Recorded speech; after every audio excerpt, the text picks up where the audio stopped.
Hello, everybody. I'm Sheldon Mills, the Executive Director of Consumers and Competition at the Financial Conduct Authority.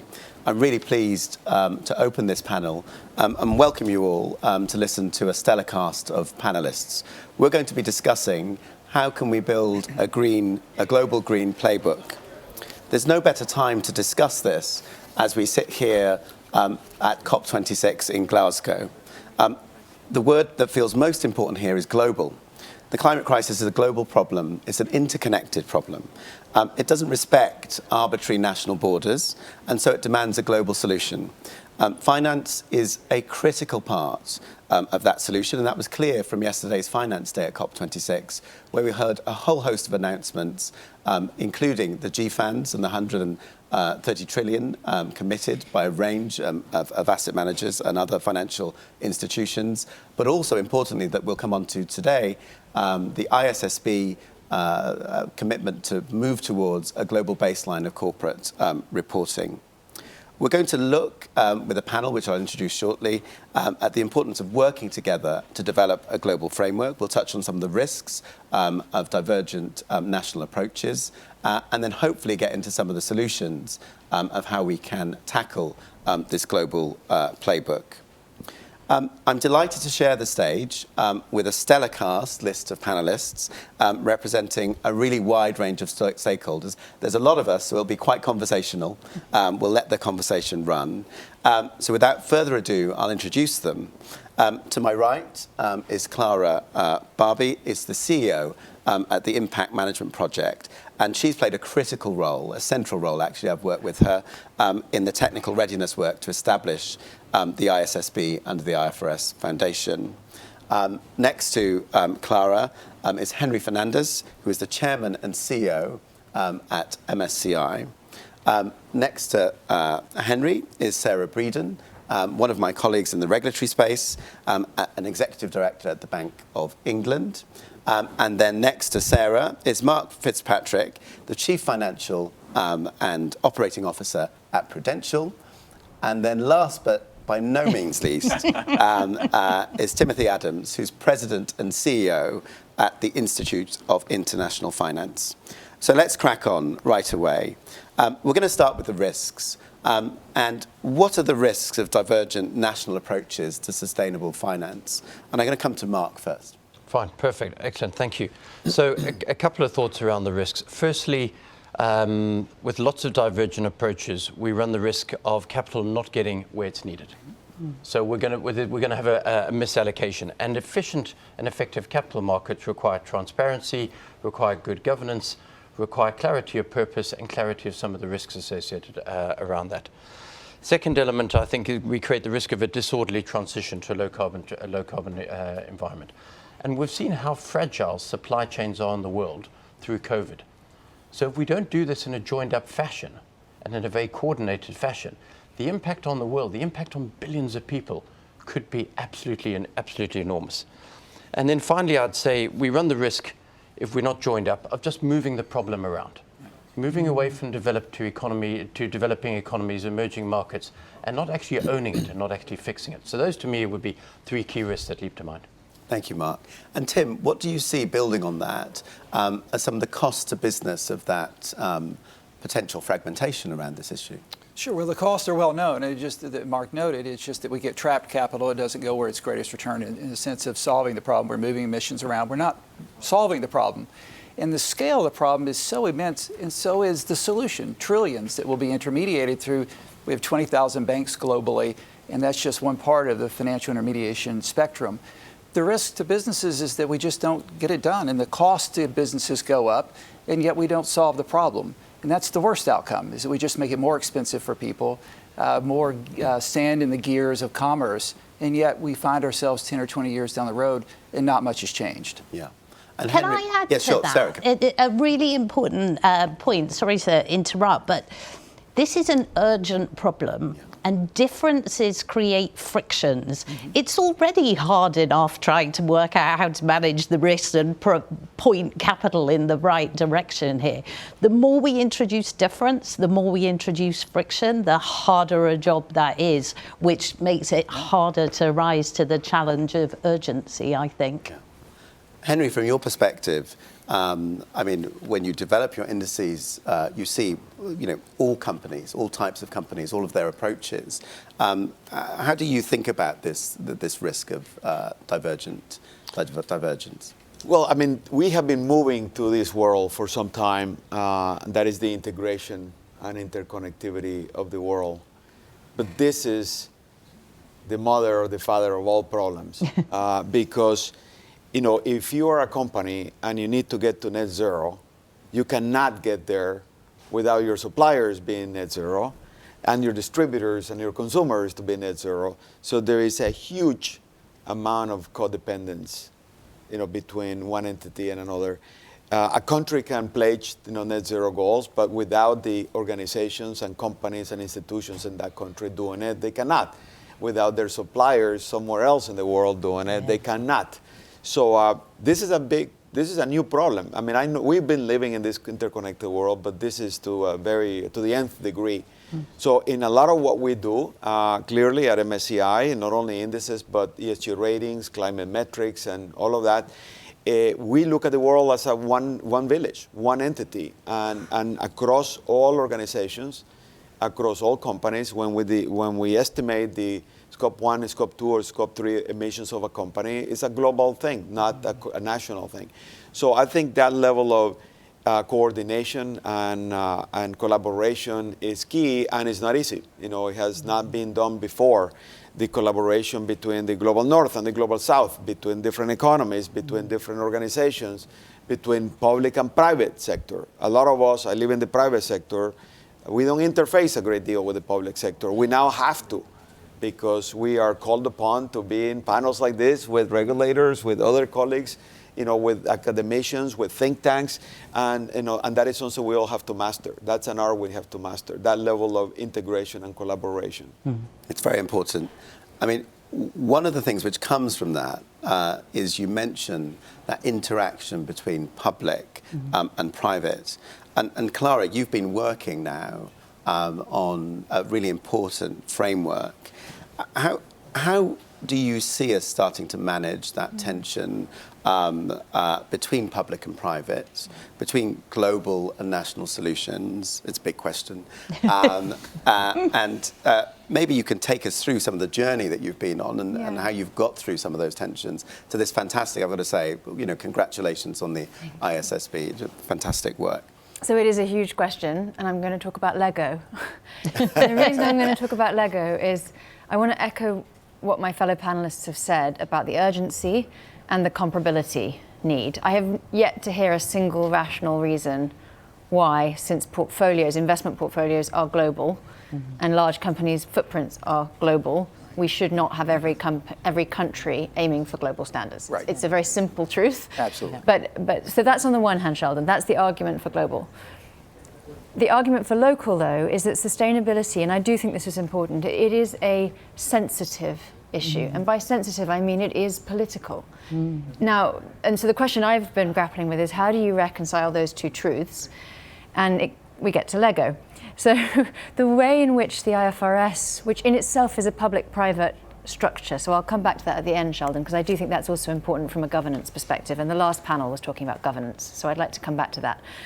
But the way in which the IFRS Foundation, which has just launched this International Sustainability Standards Board, has been reconciling these truths is to say, we will create a global baseline. Think of that as your base piece of Lego. And that will be a set of standards that are comprehensively meeting the needs of global capital markets. And we will play that role. Jurisdictions can use that body of content in their national standard setting processes, check that it meets their public interest needs for investor protection, and then add blocks of Lego on top to meet any public policy needs that might go above and beyond for whatever reason. And the EU taxonomy is a very good example where those specific disclosure requirements about CapEx and OpEx and revenue that are in line with the EU taxonomy, that has been a public policy determined process. That is a block that can sit on top. It doesn't need to be or, it's and. So that's how we've been trying to reconcile this. And Sheldon, I'll just close by saying I do think that part of the key from a governance perspective, though, to making a world of Lego work, building blocks, as the IFRS and IOSCO have called it, is to have a governance that the IFRS has where you have all the public authorities as the monitoring board. So in each jurisdiction, whoever's responsible for corporate reporting sits at the monitoring board level and ensures that there is the right governance throughout the organisation, particularly in terms of its due processes. But that the actual standard setting is an independent process free of political intervention. And so that's I think that governance needs to mimic this idea of global and national. No, absolutely. And I think there's something about, clearly in that public-private partnership of the ISSB, that delivering the many different constituent parts across a common goal. One of the things I wouldn't mind getting into, and Mark, you may have views on this, it's a little bit around the ISSB, is in Clara's, and it goes to divergent national, the divergent approaches, in Clara's analysis there, it's this building blocks approach. So you've got this common baseline for corporate reporting, and then we think about, for a national jurisdiction, you can talk about the UK experience, we'll have a common baseline for ISB, which is based on that for corporate reporting, and then we'll add through the green taxonomy certain, I mean, I don't call them public policy principles, but let's say impact on climate objectives, which will go on top of that. Mark, from your perspective, if you see that from the UK, and you might see that from the EU, where does that take you in terms of how you go through the world with your work? I mean, do you just adopt one approach? Do you adopt a different approach to different jurisdictions? How's it going to work in practice? I think it is going to be complex. Especially where in a business such as ours, where we operate in 33 effectively emerging markets, how you do this, and you do this in a way where it is a just and inclusive transition. So that doesn't take at all away from the need for common global standards. I'm a big fan of that. But I'm really keen to see that actually the voices of emerging markets are clearly heard in that conversation, so that it is done with the emerging markets, not done to the emerging markets. We've all seen examples of development banks that have created projects in different emerging market countries and economies that actually weren't really required by they didn't have the buy-in and support. So this is going to require a level of buy-in and support so that the capital can get in the right place, the reporting can be done in a very kind of grown-up fashion, and that we can actually bring people along the journey. That to me is so important. Because otherwise we're going to have an element of where people are going to drag their heels in terms of complying, because the transparency that might come about might just be unpalatable.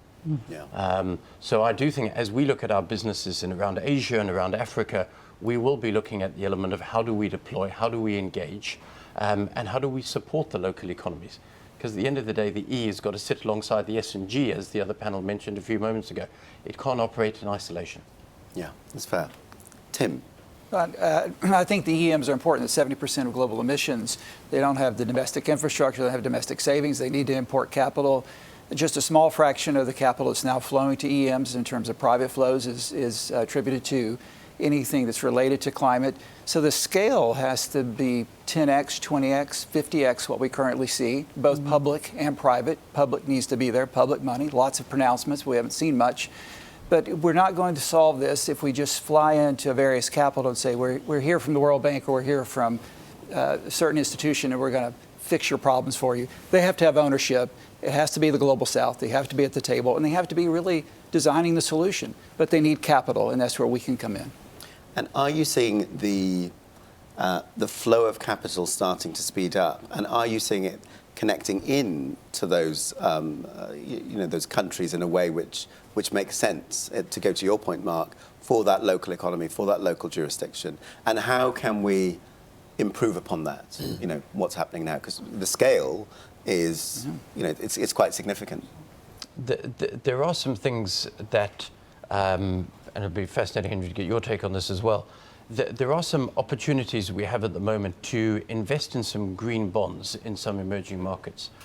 But the company that is issuing that green bond is viewed as dirty because of its traditional footprint, its carbon intensity. So if we are critiqued for investing in a green bond in a dirty company, actually the weighting of the carbon intensity of that dirty company carries through to the element of that bond. And I think, therefore, we need to look at a pathway to transition rather than just the kind of T0 investment that people are making, because that can reduce some of the friction and open up some of the. It's a small thing, but it's an important thing. Can I build Sarah, on that yeah. before Yeah, going of to course. Henry? Because I do think the point of moving from the static to the strategic, to looking at where companies are going and making sure that they are going to get there is really, really important. It's not enough to be able to say the carbon footprint of this company now is X. One has to look at where it's going, and that's where all the net transition plans are coming from, net zero transition plans. That is fabulous, but what we need to do is be really clear, how are they going to get there, and be able to differentiate the leaders and the laggards. Yeah, so when you look at what's going to happen here in the reconstruction of the global economy on a short period of time, which is totally unprecedented in humanity, there's going to be a massive reallocation of capital and repricing of assets, around the world. And most people think it's 30 years from now. It's already started. Yeah. Many of our clients are already moving their portfolios to more net zero friendly and the like. So what I worry about the emerging markets is that if we don't help them and sometimes cajole them or push them, they are going to be laggards in the process of adapting to net zero and low carbon economies, and therefore capital is going to flow much less to those countries. We're beginning to see that in India and China. A lot of our clients are saying, build me an index that doesn't have a lot of carbon producing companies, carbonizing companies. So what are you going to do? You're going to exclude companies in China and companies in India. So, and that index is going to be passively managed, and all the money is going to go to the companies that are carbonizing less. So, so the question, going back to what you were saying, Mark, what are the solutions if you're so far behind? You got to leapfrog it. You got to create a vehicle that you cannot wait until every part of your company is already decarbonized, but you create special purpose vehicles such as a green bond that it is the proceeds of this are going to go to decarbonizing one area or another, and try to leapfrog. Otherwise, you're not going to get capital. This reallocation of capital is massive. And the Global South, which I come from and I care a great deal about, needs to wake up to that fact that they cannot wait around. They have to take matters in their own hands. Otherwise, they're going to have a problem in getting capital in the world. And just on that, Henry, just building on that, maybe a question to you or any other panelist. I'll try and pretend I'm in the Global South and listening to the conversation. And I might say, I'm seeking to grow my economy. I'm seeking to deliver for my people and my communities. Yes, I am affected by climate change, and I'm affected by a whole host of issues. Why would capital stop flowing to me as I'm going through that transition? And I actually, in my country, I'm also part, because I'm a high emitter, of that solution. So can we get to a point where capital flows in a way where we can agree on how it sort of works in a transition, and, to take Mark's point, potentially a just way? I mean, that would be quite ambitious, but I think important in this context. And if you have views on that and how you can make capital flow into a space where it's trying to get equal and just approach for all across the globe. So maybe if I can offer a view. The cost of capital in the situation that Henry is talking about is very real. The cost of capital for some of these emerging economies to engage in sustainable opportunities is significantly higher than in the developed economies. So at yesterday's session, there was a discussion with the ADB. One of my colleagues in Prudential come up with an idea in terms of an energy transition mechanism. Yeah.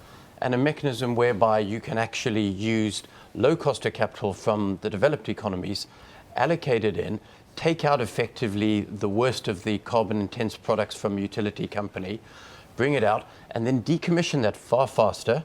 The proceeds of that go to the utility company, and therefore they've got the wherewithal to go green much more quickly. So it's a very practical example, but we do need that low cost of capital to be able to be deployed. The investors will get a return because those coal furnaces will still work for a period of time. but you could decommission it at a fraction of the time. Clara. I can speak to it from a standards perspective as well, which is interesting. We've grappled with this for months now. I think a lot of people hear standards and they assume metrics, and that's absolutely right. Scope 1, 2, no question, those are part of a climate standard. And TCFD has done a very good job of showing this. You need the whole narrative. You need the governance, you need the strategy, you need the risk management approach.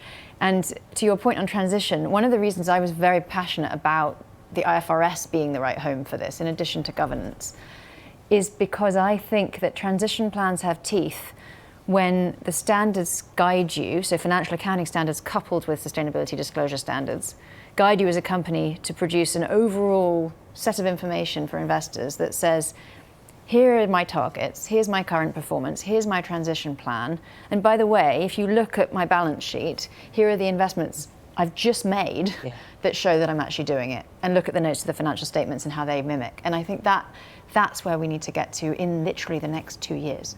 And if I might add one point on that, which I think joins both those together, what we need to get much better at is having a story about how we are going to manage down the old economy as well as invest in the new, because we need those to be in balance if we are to get all countries to buy into these plans. That's where I think central banks and supervisors who can take a perspective across the system as a whole have got a really important part to play, because the last thing we want to do is to pull the plug out on development and growth in the global south in order to meet a transition plan. What we need to do is be able to manage down the old and build up the new in a way that's in balance. Yeah. I said that's where public-private partnerships and relationships really matter, right? Yeah. Capital's a coward, and if you want to crowd it to places where it doesn't want to go, you need to nudge it. And the public sector can do that by taking a tranche of the risk. And there's lots of ways to financially engineer that, and that's where the public sector, whether it's MDBs or national governments, can find ways to nudge capital places where risk is mispriced because of externalities. But there's real solutions there. Whether it happens in 2 years, I don't know. That's ambitious. But we can't do it without your data. We can't do it without the analytics, and that's got to come first. So we can at least make the kind of risk and return comparisons that the market needs in order to intermediate this capital. And hold people to account. And hold people to account. Yeah. So, Clara, what you are all doing is brilliant. We obviously rely extensively on our ability to capture information from issuers, to build ESG ratings, to build, implied temperature rise metrics, to build, obviously indices and all of that. So now, importantly though, for you, and you is that governments and regulators should be facilitators, should be incentivizers. You should, with taxation or other policies, channel funds one way or another. But at the end of the day, the vast majority of the global economy will have to respond to private sector actors and private sector incentives and the like. So therefore, it's very important to understand what are the jobs and the tasks you can do and where are the limitations of that. And the same way that we in the private sector should not be letting you off the hook in helping us with regulations and mandates and standards and all of that, you cannot let us off the hook either in saying, we're not going to solve your problem. Yeah. We're just the government, we're just the regulators. You're the ones making operating decisions and business decisions and investment decisions. So that becomes, very, very important. To your point on, that was a brilliant solution. You gotta, the opportunity here is we should not look at the negative side of this thing. Yeah. In this rewriting of the global economy, emerging markets can come out on top. Yeah. If they know how to do it. Of course. Yeah. No, I agree with that. Nathan, you have to harness.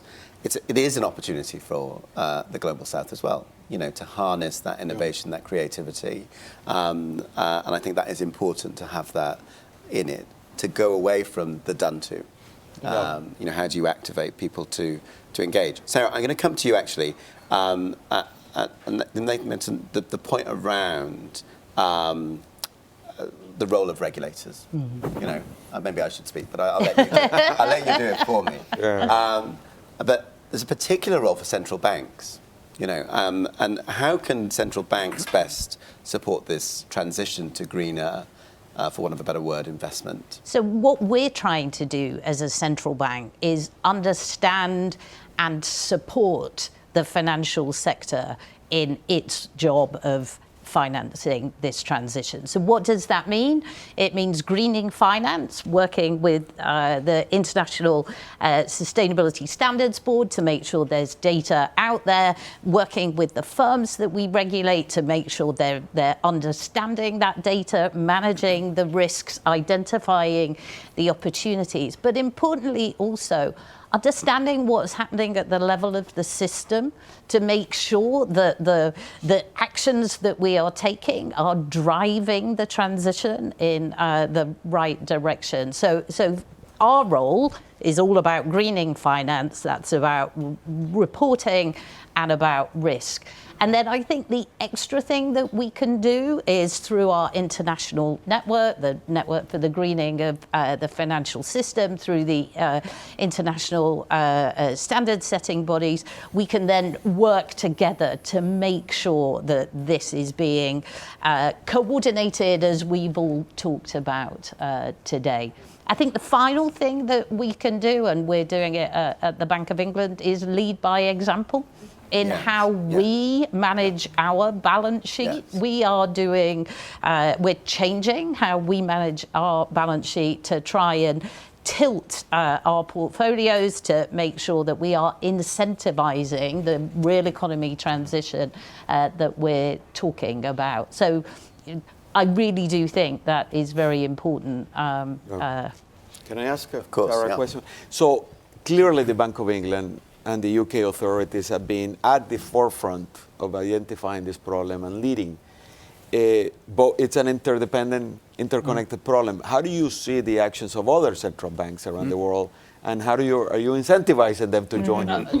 So the NGFS, the Network for the Greening of the Financial System that I mentioned, was established less than 4 years ago. There were 8 of us around the table at that point.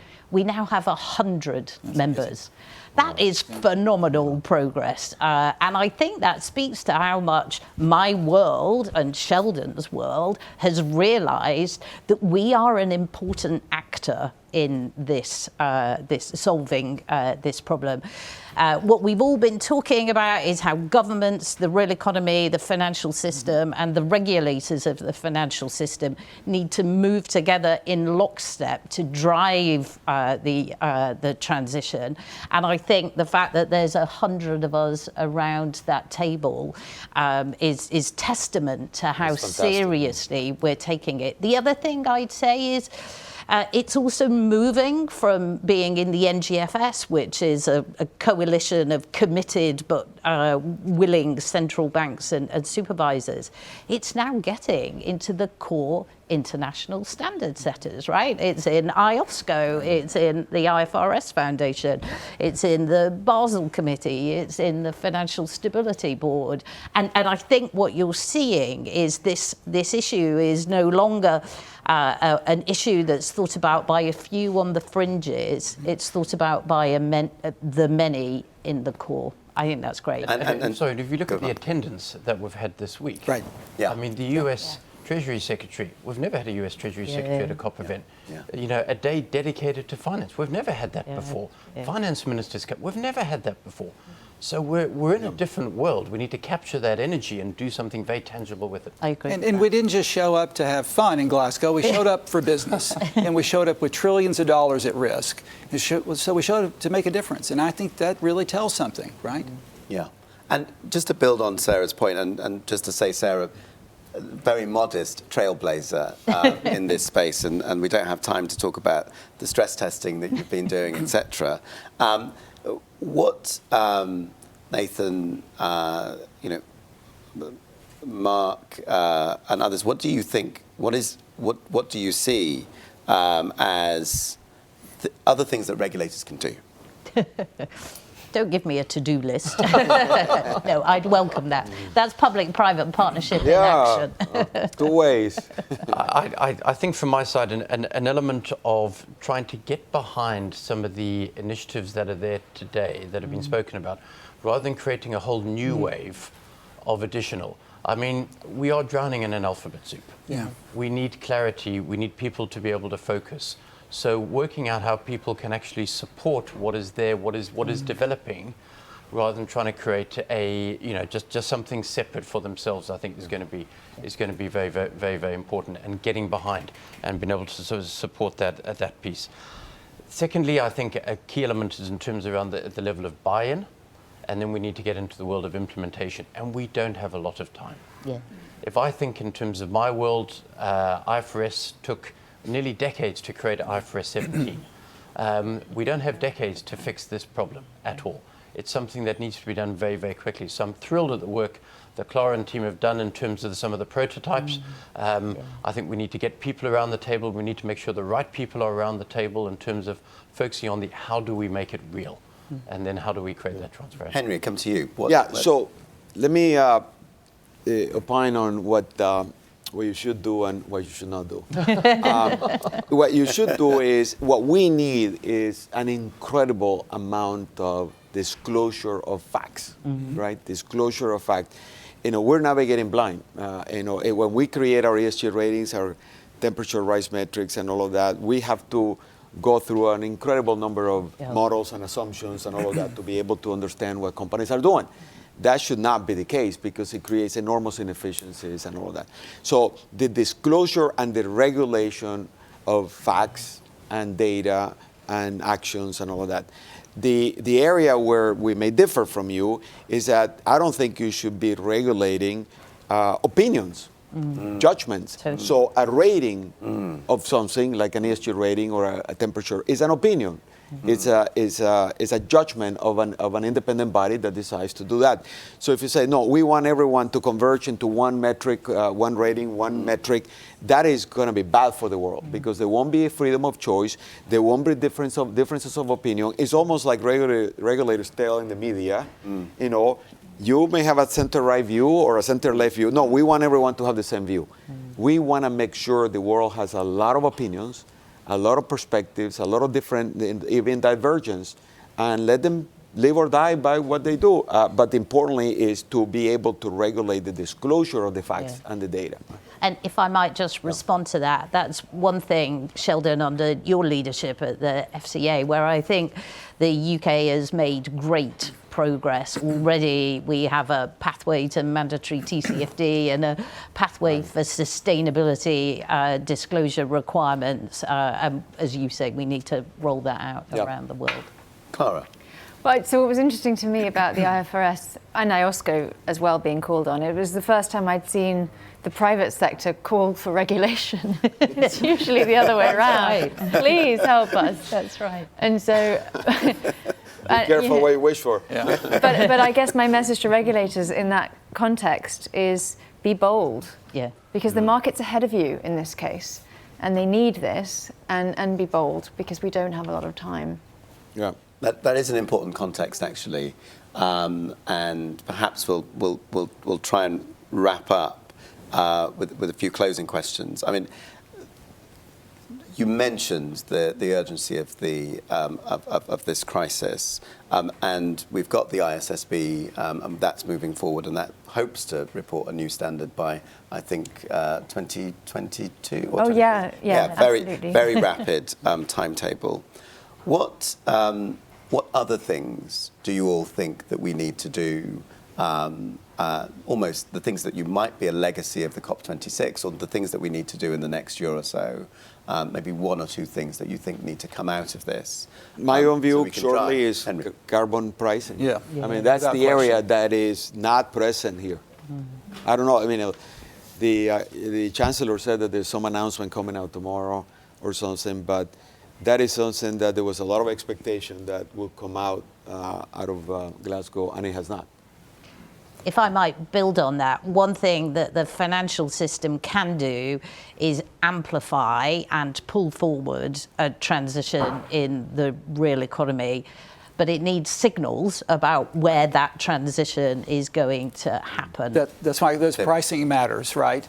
We also have to be sensitive to the fact that not every institution, financial institution out there has the capacity. In the U.S., there are 1,400 banks with a balance sheet of 100 million or less. They're not J.P. Morgan. Yeah. And so we need to be sensitive to proportionality, not only for banks, but also for SMEs and small businesses. Yeah. They don't get this. They don't know it. They don't understand it. They don't have the capacity. So how do we help them also transition? It's not just a corporate problem.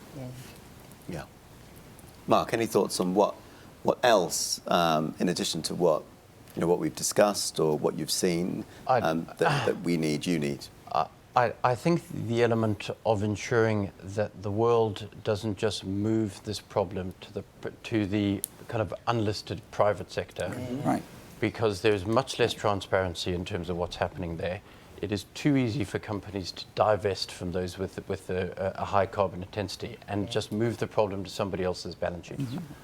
Because those economies need to still have those utility companies operating to provide power to hospitals, to schools, to governments, to society. We run the risk of a major societal crisis if we don't manage this transition very, very carefully. And if we put too much pressure on the one, it's like those kind of entertainers that entertain our kids with the balloons. If you squeeze it one place, it pops up somewhere else. Yeah, so these unintended consequences, externalities, whatever you want to call them, is something which I've noted the absence of, if I'm going to be honest, at this session so far. And one of the things which worries, positive about ISSBs, we'll make sure we end on a positive, not any negative sentiment. But one of the things which does worry me is that we're moving to a stage where we'll have more data, we'll have more evidence, more disclosure, and then we'll have pressure for organizations around their purpose. And that will drive people further forward, potentially into this divestment space. You'll also have more shareholder, investor, public action when they see the transparency and they see these things. How do we manage that? I think I take this as an obligation as a regulator, actually, to manage this. But any thoughts in closing on how we manage this sort of thing? Because these externalities, they are real. Yeah, so my closing thought to your last question is we're not there on transition plans from a disclosure perspective. That's right. And I guess I would link it to what you've just raised, and I would link it to, I think, the emphasis from everyone here on emerging markets and their role, and say, as the regulators play a role in getting to consistency of disclosure around transition, we need to be working with emerging markets, and we need to be working with the S as well as the E, and making sure that the transition plans are embedding the struggle that you have just articulated. Because if we don't get that right, yes, it could go wrong. But I think that is where regulators are going to have a really important role. So there's a bit on transition plans. Is there something on what one might do with private capital, with private equity, with other forms of funding? I think the element of the forms of funding, the blended financing, I think is a very, very important component and can be a real source of good. It's very important the transparency around this, and that what people say they're going to do, that they will do. Unfortunately, so much of what's been said for so many years, people have been greenwashing to such a degree. I think the world's very alive to that now, has zero tolerance for that, and I think collectively we and regulators should absorb a zero tolerance for greenwashing, and indeed rating agencies. Yeah, I want to build up on Mark's comment on the private and the listed versus non-listed market. A lot of regulatory bodies around the world are basically designed for listed markets and for consumption, either consumption of a good by a consumer or purchase by a retail investor of a bond or an equity. They're not set up for regulation of the production of things. So therefore, this is an area in which there will be a giant arbitrage. That you mentioned, Mark, which is if you don't then adapt the regulatory and the disclosure apparatus to saying all companies have to report, regardless of who you are in society, they have to report carbon emissions and the like, not just the listed public companies. That's going to be a major problem, and we don't have a lot of time to solve it. So if that arbitrage goes on for 10, 20 years, or 30 years, all oil and gas companies will be private, owned by private equity firm or state-owned companies, and we won't have any solutions to the energy problem. If I might build on that, I think there are solutions to that. Here in the UK, the pathway to mandatory TCFD disclosure that we've set out does not focus solely on listed companies. It focuses also on private companies, and it also looks all the way down the value chain to the smallest of corporates, obviously with an eye on proportionality. So the key is to build it right from the start. Don't just look at the listed markets, because that's where we've usually looked. Look at the entirety of the financial system and the entirety of the real economy. You need to work with your colleagues around the world. But Sarah does. And I will give you comfort that the IFRS sustainability disclosure standards are not designed for public markets only. That's right. Yeah, for Absolutely sure. applicable to For every company that Absolutely. reports on those standards. Yes. Fantastic. Right. We are sadly out of time. I have a feeling that this panel could still be discussing these issues for an hour, and maybe we will go and have lunch and discuss them further. Thank you all very much for listening in. I want to thank very much Clara, Henry, Sarah, Mark and Tim. They've been a fantastic panel, fantastic discussion. Thank you very much.